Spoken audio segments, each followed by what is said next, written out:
చాలా సూపర్గా ఉంది. మసాలా కారం ఉప్పు అన్నీ పట్టేసి మీల్ మేకర్కి వాసన మసాలా ఫ్రైడ్ రైస్ లాగా సూపర్గా.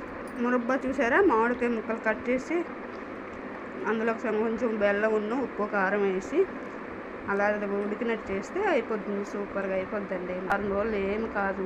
నేను ఫ్రిడ్జ్లో ఉంచాను, ఇప్పుడు 15 days అయింది. పెరుగన్నం, కచంబరి, పెరుగులో కలుపుకోవాలి.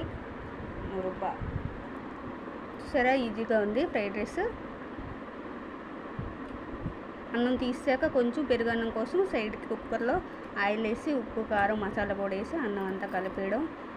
మీల్ మేకర్ కడిగేసి అందులో వేసేయడం.